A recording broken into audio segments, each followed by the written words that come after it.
participantes en la clase de prácticas penales. Cordialmente les saluda su docente, profesora Aida Borges. En el día de hoy abordaremos todo lo relacionado a qué significa la suspensión condicional del proceso. ¿Qué significa un 236? Cuando a mí me hablan, ¿qué es un 236?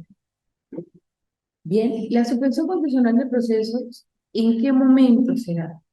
¿Por qué se solicita o por qué nuestro legislador en nuestro Código Orgánico Procesal Penal establece una suspensión condicional del proceso? ¿Verdad? Es en los casos donde o otra forma es que no haya persecución, ¿verdad? Del proceso. Es en los casos en que la pena establecida por el delito, ¿verdad?, sea procedente de la suspensión condicional del proceso. O sea, el delito establece de que puede existir una suspensión condicional del proceso. ¿Quién lo solicita? Se le podrá solicitar al juez de control. Se le solicita es al juez de control que por favor establezca o solicita que procede una suspensión condicional del proceso. ¿En qué momento? Vamos a hacerlo de esta manera. Se puede hacer en la audiencia preliminar, se puede dar, porque existen varias fases, como ustedes bien saben, del proceso penal venezolano dentro del sistema acusatorio. Y entonces, si el imputado cumple las condiciones y los requisitos, el juez, las condiciones dadas, el juez pues decretará en algunos de los casos pues la suspensión condicional del proceso. Uno de ellos es prestar servicios comunitarios, someterse a un tratamiento médico o psicológico, pero siempre que también en qué momento, son varios, vamos a decir, varias condiciones que establece nuestro legislador al momento de él establecer o que se pueda decretar una suspensión condicional del proceso. En el caso de que haya una admisión de hechos, entonces, de acuerdo, ¿verdad?, a la dosimetría penal, el juez puede hacerle vamos a decir, una rebaja considerable de la pena.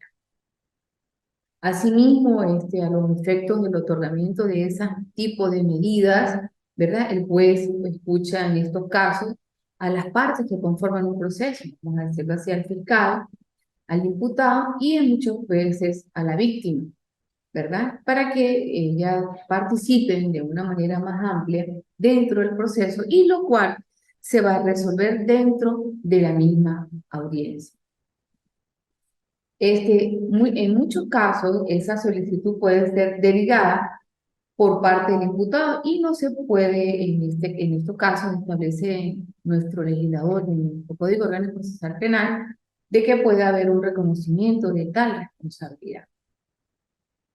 También es muy importante que en el momento de que en esta clase estamos hablando de prácticas penales. ¿Qué significa prácticas penales? Es como usted debe desempeñarse en el momento de ejercer esa praxis judicial, cómo yo debo trabajar esa praxis judicial, en base a qué, cómo solicito esas medidas.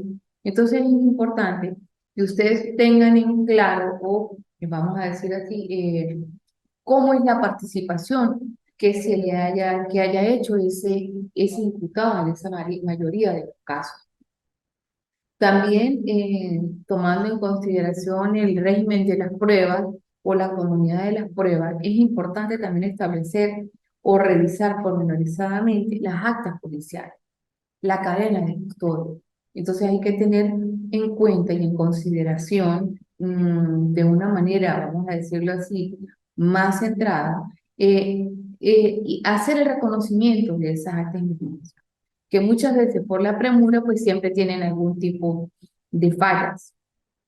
También es importante revisar los lapsos procesales dentro de los cuales ellos hicieron este levantamiento de esa.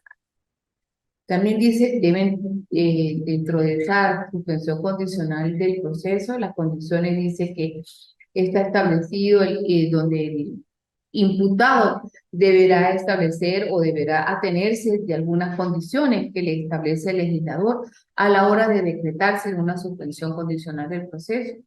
debe residir en un lugar determinado, no debe estar en altas horas de la noche, no debe estar en sitios que por su, vamos a decir, que por su condición le genere a este imputado un momento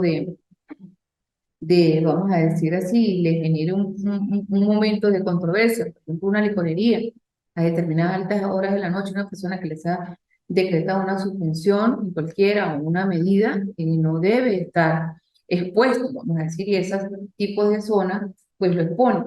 Debe abstenerse de consumir sustancias psicotrópicas o estupefacientes, en este caso lo que se denomina comúnmente droga, tener un tratamiento o estar adscrito a un programa de tratamiento con el fin de abstenerse de consumir sustancias estupefacientes o bebidas alcohólicas. Debe empezar vamos a hacer una reinserción social, a reorganizar su vida, aprender un arte o un oficio, hacer algún curso de capacitación de acuerdo con lo determine el juez, prestar servicios a labores en favor del Estado o en instituciones de beneficio público. En este caso pueden ser las escuelas, prestar un servicio comunitario. Ya como lo habíamos dicho en reiteradas ocasiones, someterse a un trabajo o un empleo en donde el tribunal lo determine en la mayoría de los casos. También debe someterse, porque es como cuando se le dice como cuando una persona va, pero debe regresar, como cuando ustedes, vamos a decir así, le colocan vamos a decirle así, a una gallinita, una cuerdita, pero lo sujetan a una mesa. Ella puede andar libremente, pero debe volver a someterse. Y someterse, vamos a decir en la mayoría de los casos, someterse al proceso. No debe poseer, ¿verdad? O portar armas. No debe conducir un vehículo si este hubiera sido en medio de la comisión de un delito. Entonces, solo a proposición del imputado, el juez podrá acordar otras condiciones de conducta, vamos a decir, en ese sentido análogo, cuando lo resulten o lo estimen conveniente.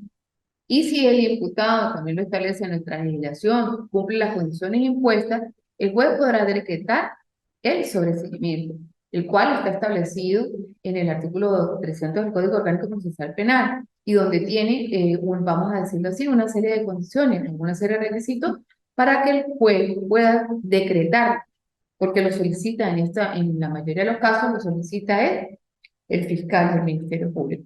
Pero quien lo decreta en la mayoría de las veces es el juez. ¿Por qué? Porque existen cuatro causales. ¿Cuáles serían esas cuatro causales? No se realizó, no se le puede atribuir. Nunca, nunca se le, vamos a decir así, nunca, en este caso, eh, no se realizó, el delito no se realizó o no se le puede atribuir el delito, en este caso, a ese imputado, porque no, dentro de las actas de investigación policial, dentro de las investigaciones o dentro de los elementos de convicción, no hubo la existencia de que se haya cometido un delito. Entonces, por tal razón, el juez puede, a solicitud del fiscal del Ministerio Público, puede solicitar que se le decrete el sobreseimiento. No se le realizó, no se le imputó, ¿verdad? Entonces, se extinguió por la acción penal. Entonces, en este caso, pues el legislador ha querido tomar en consideración una serie de elementos que favorezcan a las personas. También nuestro legislador en el Código Orgánico Procesal Penal establece lo que se llama la revocatoria, y es en el caso del incumplimiento que haga esta persona, en este caso el imputado, y que se aparte de una manera considerable e injustificada de las condiciones que se le impusieron dentro del tribunal. Por ejemplo, él no debía estar en un establecimiento público después de altas horas de la noche y pasa una comisión policial y lo encuentra, quiere decir de que se le revoca inmediatamente. Y en la mayoría de los casos, cuando el juez le solicita este tipo de condiciones, se le toma, vamos a decir, se le participa de una manera amplia dentro de la sala del tribunal, para que él sepa a qué atenerse y en las condiciones en las cuales él debe prestar. Pero si él incumple, inmediatamente pues el tribunal en estos casos le hace una revocatoria. ¿Por qué? Por el incumplimiento de la, ¿verdad? Entonces en este caso le hace la revocatoria porque el ciudadano no ha cumplido con las condiciones que le ha impuesto el tribunal. Entonces, por ende, el tribunal procede a revocarle el examen. Entonces, es importante que y de esta manera, pues, se vuelve otra vez a reanudar el proceso porque hubo un incumplimiento y todo esto se hace a través de un auto razonado porque hubo vamos a decir así, hubo una comisión policial que lo encontró en base a un incumplimiento. Y entonces se le vuelve otra vez y se le suspende. Y muchas veces también ocurre algo que se denomina un 236. Y en la mayoría de los casos está establecido dentro del Código Orgánico Procesal Penal. ¿Qué significa un 236? ¿Dónde se presenta? Ante un juez o jueza de control que solicite, de acuerdo a las medidas extremas de ley, que le den una medida preventiva al imputado por cuanto se le consiguió a él, ¿verdad? Un elemento de convicción y hay algo que no está totalmente esclarecido. Entonces, él debe presentarse dentro de las 72 horas ante, vamos a decir, ante el Tribunal de Control, quien le revisará pormenorizadamente todos los elementos los elementos de convicción y sobre los cuales no hay algo que está totalmente esclarecido y entonces, en este caso, el imputado es sometido a un proceso y el plazo que establece comúnmente la ley, pues, vamos a decirlo así, se lleva, en esta mayoría de los casos, se lleva a cabo.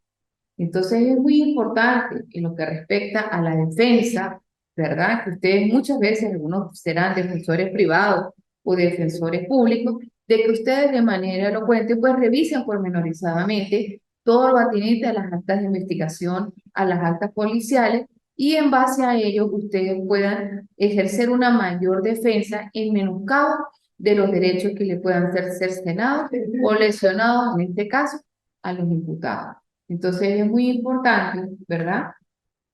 Dentro de en los tipos de acusación, vamos a decir, que se reconozca la procedencia de esos delitos o de esa acción, ¿verdad?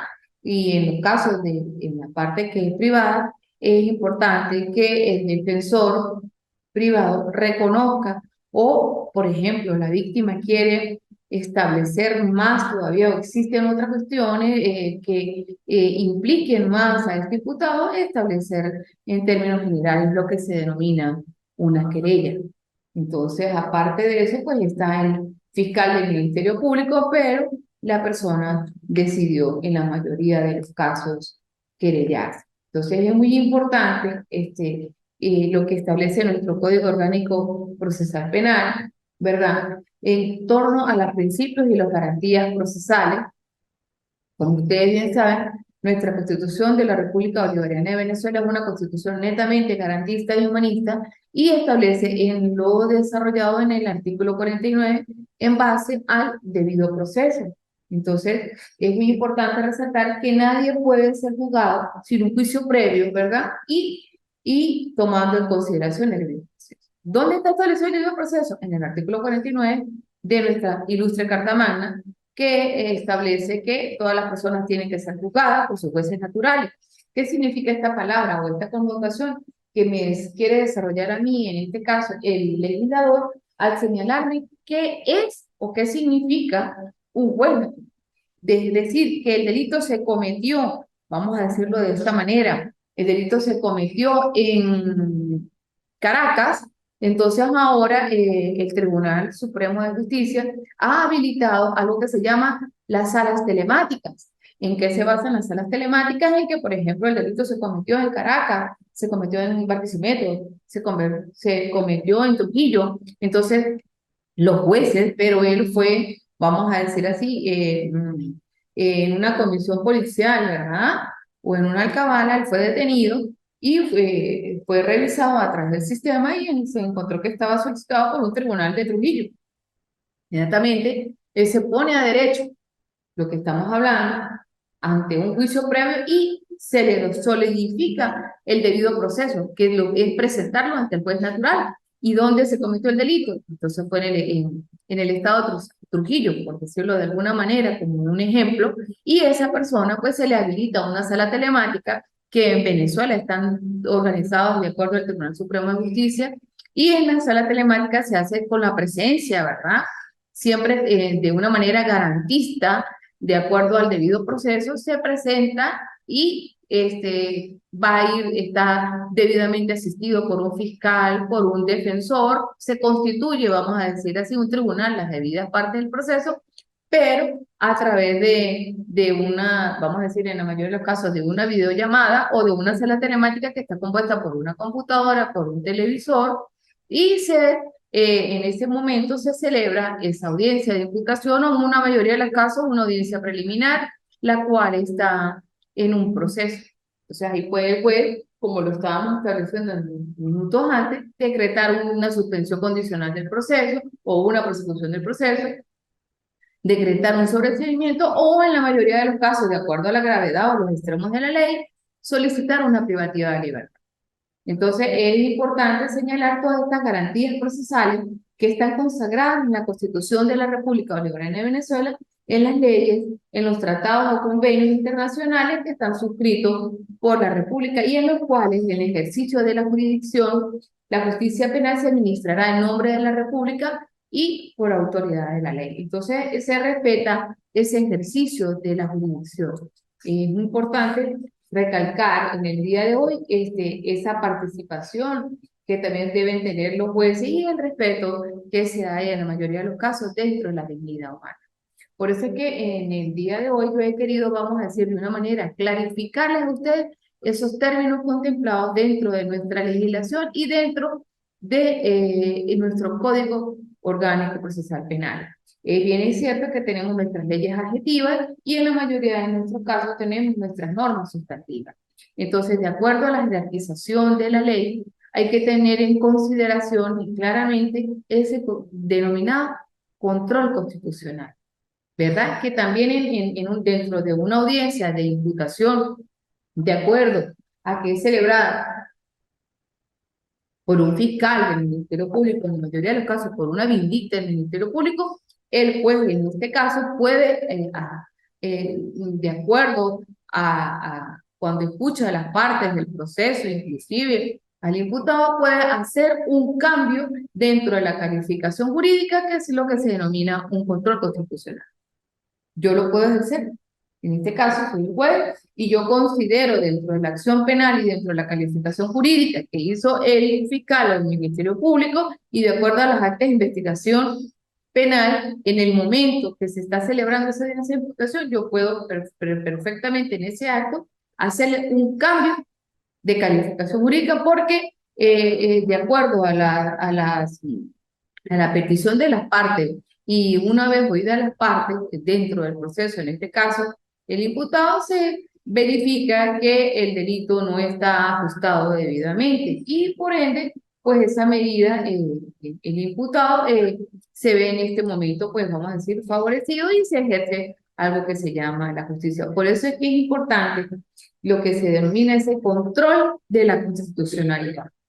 En prácticas penales es muy importante resaltar ese control de la constitucionalidad. ¿Por qué? Porque corresponde a los jueces, en este caso, velar por la incolumnidad de la Constitución.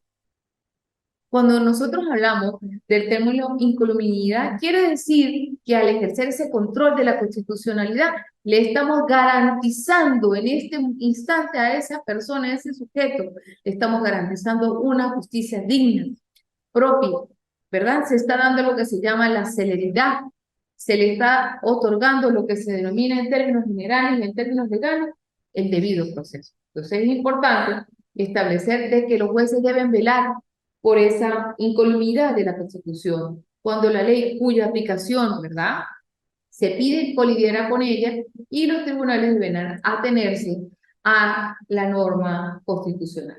¿Por qué? Porque la finalidad del proceso, que también sabemos, es establecer sobre la verdad de los hechos, es revisar pormenorizadamente los elementos de convicción. Por eso es importante en el día de hoy señalarles o enmarcarles a ustedes todo lo relacionado a las actas de investigación penal, a las actas de proceso penal. ¿Por qué? Porque ustedes deben estar en términos generales estableciendo un marco dentro de la Constitución, cómo deben ajustarse en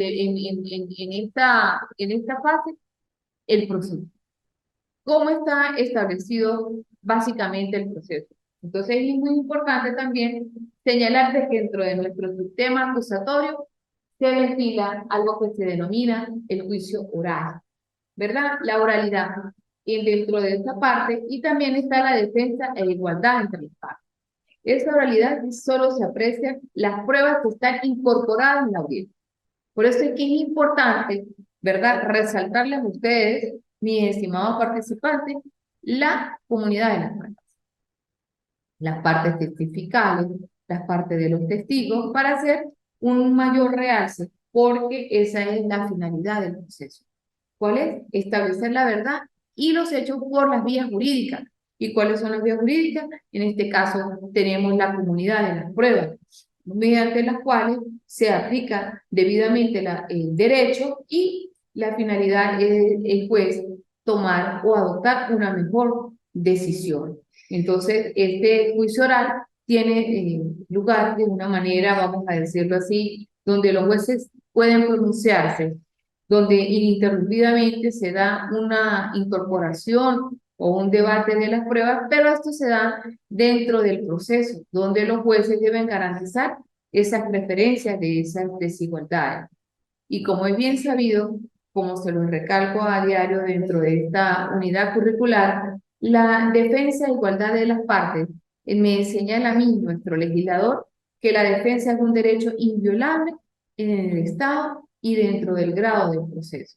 Entonces es importante recalcarles a ustedes en el día de hoy cómo deben ser esas competencias, cómo debe ser esa sujeción o atenerse adentro de las limitaciones que me establece a mí el legislador dentro de nuestro Código Orgánico Procesal Penal. Acuérdense que existen también las denominadas medidas alternativas de la prosecución del proceso. Una es la suspensión condicional del proceso y la otra, alternativas de la prosecución del proceso. Será lo mismo. Entonces los invito a diferenciar estos términos que me establece a diario el Código Orgánico Procesal Penal, donde se establece el principio de oportunidad, donde el fiscal podrá solicitar ante el juez del control la autorización para prescindir total o parcialmente del ejercicio de la acción penal, o en la mayoría de los casos, limitar. Por eso es que se llama las alternativas de la prosecución del proceso. Y dentro de esas alternativas de la prosecución del proceso, nosotros encontramos ese principio de oportunidad, donde el fiscal en ese instante puede solicitarle, ¿verdad?, al director del proceso, al juez, ¿verdad?, prescindir total o parcialmente de ese ejercicio de la acción penal o limitarla en la intervención del hecho o cualquiera de los supuestos. Primero, cuando se trate de un hecho que por su insignificancia o por su poca frecuencia, un delito menos gravísimo, no afecte gravemente el interés público. Entonces, en ese caso, en ese principio de oportunidad, él puede solicitar una medida alternativa de restricción del proceso. O, en la mayoría de los casos, ¿verdad?, cuando se comete por un funcionario o cuando la pena no excede de tales años. Entonces, en este caso, se puede el fiscal establecer un principio de oportunidad de acuerdo al hecho. ¿Por qué? Porque se ve que por su insignificancia o por su poca frecuencia no afecta gravemente el interés. Y también cuando la participación del implicado en la perpetración del hecho, ¿verdad?, se estime de menor relevancia. Fíjense ustedes que este tipo de alternativas de prosecución del proceso, mis estimados participantes, en la mayoría de los casos donde se invoca el principio de oportunidad es porque el hecho es insignificante, porque no es muy relevante, porque la perpetración del delito se estime de menor relevancia y para no tener esa congestión que a diario sufren nuestros tribunales, ¿verdad? Entonces es una manera de descongestionar la participación del imputado dentro de la perpetración de ese hecho punible por su poca relevancia en el cometido, en el delito cometido. Entonces el funcionario lo considera poco relevante o insignificante. O cuando hay delitos culposos, el imputado haya sufrido a consecuencia del hecho un daño físico, moral, que tornen desproporcionada, en este caso, la aplicación de la pena. ¿Cómo lo podemos nosotros resaltar en este instante? Un culposo. El culposo siempre generalmente tiene una premisa que dice que por su negligencia, por su imprudencia o su impericia, no lo quiso cometer, pero lo hizo. O sea, no estuvo en este caso, o en la mayoría de los casos, una intención de que él haya querido cometer o haya querido perpetrar un hecho punible. Entonces no existía en este caso, vamos a decirlo de esta manera, un dolo, que es la voluntad consciente y encaminada hacia la perpetración de un hecho punible. O en este caso, ese hecho punible, pues, no se estime grave o no se estime en la mayoría de los casos relevante. También cuando concurran los presupuestos bajo los cuales el juez está autorizado para suspender condicionalmente la ejecución de la pena.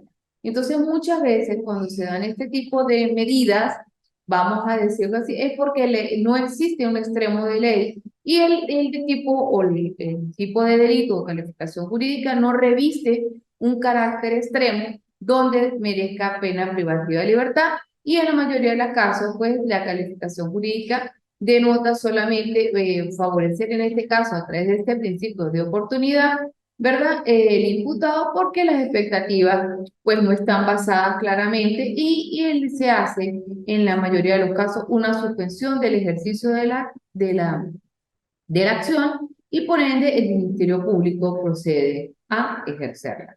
Entonces es importante, también existe otra parte que es importante señalar en el día de hoy y que lo establece nuestro legislador, cuando la pena o medida de seguridad que pueden ponerse de acuerdo al hecho o la infracción de cuya persecución se presente carezca de importancia o consideración. Fíjense que el legislador ha tenido o ha tomado en consideración tres hechos que son de vital importancia. No merece la relevancia, no es un extremo, es de poca importancia. Entonces, por esa razón y en razón de descongestionar, pues, y porque no reviste vital importancia, porque no fue cometido habiéndolo hecho de una manera intencional, entonces el legislador en este momento, pues, esa pena o esa medida de seguridad impuesta se espera bajo unos hechos o unas infracciones, lo cual, pues, se establece que el proceso se le da una celeridad procesal.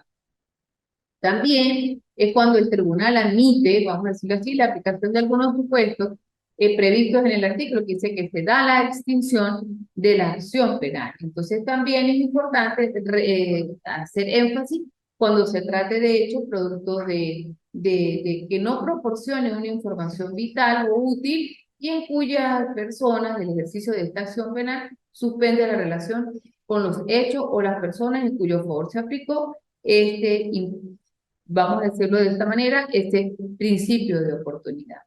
Y también existe otra parte que se llaman los acuerdos reparatorios, ¿verdad? Que es cuando el hecho punible recae básicamente sobre bienes jurídicos disponibles de carácter, vamos a decirlo de esta manera, repararlos de carácter, tienen que ser, el legislador establece que tienen que ser delitos de carácter patrimonial o cuando se trate de delitos culposos.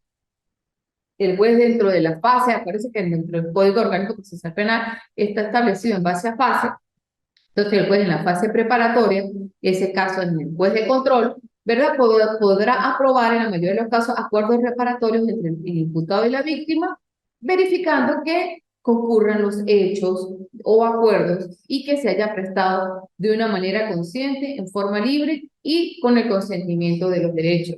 Este cumplimiento, ¿verdad?, del acuerdo reparatorio básicamente extingue la acción penal respecto al imputado que hubiera intervenido o cuando existen varios imputados, ¿verdad?, o víctimas en el proceso, continuará de acuerdo con los hechos que hayan ocurrido. Entonces, también es importante resaltar dentro de estos acuerdos reparatorios, ¿verdad? Cuando la reparación se haya cumplido en base a fases o vamos a decirlo así, o plazos. Por ejemplo, hay una deuda, 200, entonces se establecen 4 audiencias especiales para hacer esos pagos y para en el último pago extinguir la acción penal, pero hay un incumplimiento por parte del imputado, entonces se suspende el proceso hasta que se haga básicamente la reparación efectiva o el cumplimiento total de la obligación. Este proceso es importante resaltarlo ante ustedes, mis estimados participantes, no podrá suspenderse sino hasta por 6 meses de acuerdo a dicho lapso y el proceso debe cumplirse íntegramente. Entonces es importante señalar en el día de hoy todas esas medidas alternativas, todas esas condiciones que en la mayoría de los casos, de acuerdo a la pena establecida por el delito, sean procedentes o no aplicar una medida de persecución del proceso, aplicar un acuerdo reparatorio o, en la mayoría de los casos, aplicar una admisión de los hechos, la cual está consagrada en la suspensión condicional del proceso o, en el caso como tal, un sobreseimiento, ¿verdad? Bueno, sin más que agregar en el día de hoy y tomando en consideración de que en los próximos días vamos a vamos a decir, como base para cerrar el día de hoy nuestro encuentro, vamos a practicar vamos a decirlo de esta manera, un juicio oral y público, pero dentro de nuestra institución, llevando a cabalidad y tomando como participación nuestras autoridades para que ustedes sepan cómo se lleva a cabo y en las diferentes fases que establece el Código Orgánico Procesal Penal y en los debidos principios de oportunidad, cómo se lleva a cabo un juicio, con todos los pormenores del caso. Queda de ustedes atentamente en el día de hoy la profesora Hilda Borges y que tengan todos un feliz día.